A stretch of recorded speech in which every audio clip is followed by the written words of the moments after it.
Okay, let's get into this. The stack of sources you sent over is just incredible. We're doing a deep dive today. We are. And it's on one of the most intense, but also maybe one of the quietest rivalries in Hollywood. It really is. I mean, when people talk about the highest grossing stars, you usually hear the same few names. Yeah. It's a bit of a boys club leaderboard traditionally, Right. but these numbers, the raw, cumulative, worldwide totals, they show this massive race that's been happening, kind of in the background. Specifically between Scarlett Johansson and Zoe Saldana.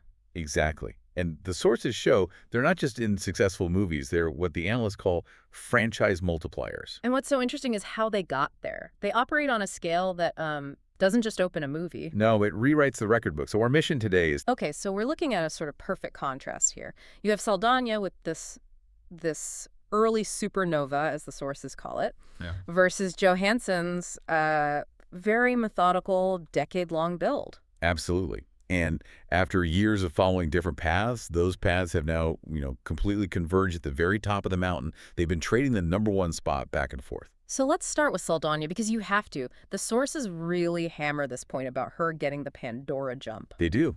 It's the only way to frame it. I mean, think about Avatar back in 2009. Right. For almost any other actor, a nearly $3 billion movie is a career peak.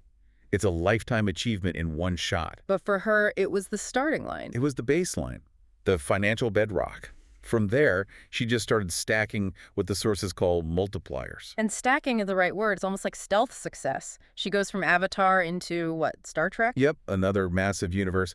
And then, the big one, she joins the MCU as Gamora. And Guardians of the Galaxy. Right. And that combination is just unprecedented. Yeah. You have someone who is a core part of 3 separate multi-billion-dollar franchises all at the same time. So she's just quietly adding billions to her total year after year. It's not about her solo star power. It's about being indispensable. Exactly. A true franchise anchor. But then you shift over to Scarlett Johansson. Her path. It's shaped completely differently. There's no one supernova moment to launch her. No, it's the total opposite. Her story is really a slow burn. It's a decade-long Marvel build. Starting with Iron Man 2. That's her starting line. And her success is really about longevity inside the single most profitable decade the film industry has ever seen. Okay, but I have to push back on that a little bit, just playing devil's advocate for a second. Go for it. In a lot of those huge Avengers movies, she's technically a supporting player. So how do the sources justify, attributing billions to her total? Isn't that just the Marvel machine? That's a great question. And the methodology is actually pretty specific on this. The sources argue that while she wasn't the nominal lead, she functioned as a co-lead in box office terms. A co-lead? Yeah. I mean, the MCU was this huge, sprawling thing, and Black Widow was a core pillar from the beginning to the end. It's her consistent, essential presence that gives her that financial credit, not just, popping in for a film or two. So she's an anchor in a different way, and the race really heats up once they're both inside the same universe, right? By Endgame, they're both reaping the rewards of the MCU. Yes. That's the convergence point. They both had the MCU, but they each had their own sort of bonus universe. Yeah. Saldaña had Pandora, and later Johansson gets the dinosaurs. Right. So after 2019, it was just a matter of time, just waiting for the next big non-Marvel movie to land to see who'd pull ahead. And for a while, it was quiet. Then, in the last 6 months, a full-on boxing match. Okay, let's fast forward to that, because this is where the quiet race gets very, very loud. The sources all point to one moment. Mid-2025. Yeah. That's the first major overtake. And this is Johansson finally breaking through Saldaña's lead from Avatar. Exactly. After all that time, she finally grabs the #1 spot. What was the movie that did it? It wasn't Marvel? No, and that's the key. The big driver was Jurassic World Rebirth. Wow. So she went out and got herself a whole other franchise. A massive strategic play. For years, her total was built on Marvel. To beat Saldaña's lead, she had to pivot and acquire a whole new universe of billions. And it worked. It absolutely worked. The Forbes analysis we have here, it explicitly frames that film as the one that pushed Johansson into the all-time #1 position. So she proved she could do it outside the Avengers. That must have felt like a huge victory. Summer of 2025, she's on top. It was a massive moment.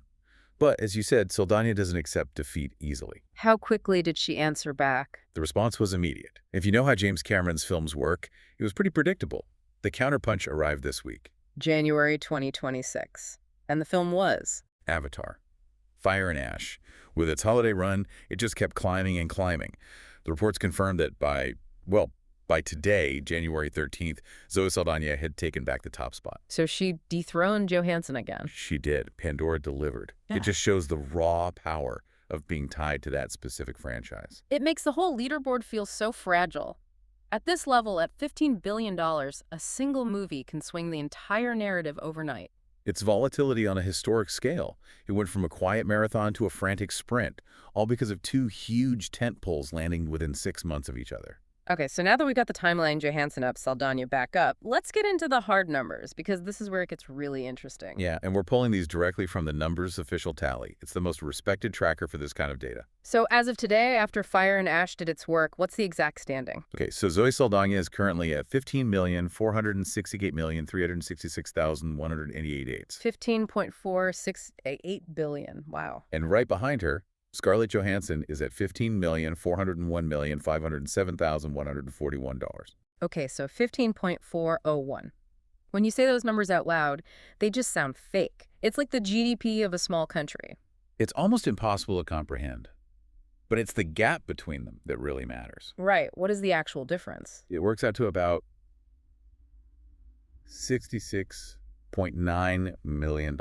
67 million. Okay, that sounds like a lot of money to us, but on a scale of 15 billion, that's basically nothing. It's microscopic, and that's why it defines the competition right now. It is not an unreachable lead.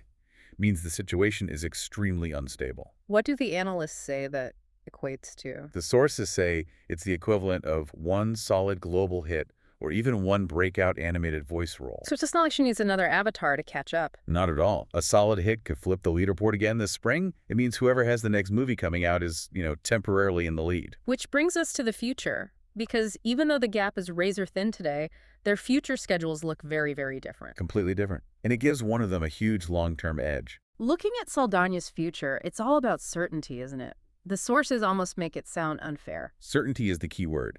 We know she has more Avatar sequels coming, and we know what those movies do. Right. They don't just make money, they reshape the entire landscape. Do we have dates? We have concrete dates. Right. Avatar 4 is scheduled for December 21, 2029, and Avatar 5 is set for December 19, 2031. Wow, so she has billions of dollars just sitting there on the calendar waiting to be released. It's basically pre-scheduled box office. She's locked into this generational franchise. Now, you contrast that with Johansson's path. It's much less certain. The sources call it opportunity-driven. Right. She has to actively go out and find the next dinosaur-sized tentpole, and that carries, a lot more risk. We know she's developing Disney's Tower of Terror movie. She is, which could be huge, but it's still listed as in progress. It's not a guaranteed dated event like the Avatar sequels are. So that's the real difference moving forward. Johansson could absolutely find another hit that puts her back on top temporarily. But Saldaña's next massive boosts are already penciled into the studio's 10-year financial plan.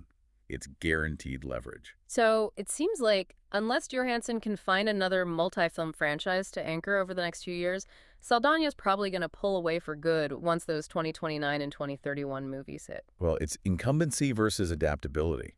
She has the top spot in the biggest franchise ever. Johansson has proven she can move across multiple powerful franchises. It's a race between guaranteed money and agile opportunism. Okay, let's bring this all together. This whole quiet rivalry, it really shows that modern success isn't about one solo hit. It's about sustained commitment to these massive generational franchises. We saw two totally different strategies get them both to the same place. The early Supernova for Saldaña and the long, meticulous build for Johansson. And today, Saldaña is back on top by the slimmest of margins. But that $67 million gap is so small that Johansson is always just one hit away from flipping it again. It's an incredible race that most people aren't even watching. But it proves these two women are truly indispensable anchors in the modern blockbuster economy. Absolutely. And it really sets up a fascinating final thought for you, the listener, to chew on. This race isn't just about two actors. It raises a much bigger question about Hollywood strategy. Which is? Well, is it more valuable to be the central, guaranteed anchor of one massive generational franchise like Avatar that offers certain returns for a decade? Or is the smarter long-term play to be a more adaptable star across several distinct but still huge universes like the MCU and Jurassic World? Certainty versus opportunity. Exactly. And that's a question for you to think about the next time you see a major global blockbuster opening. Which path would it take?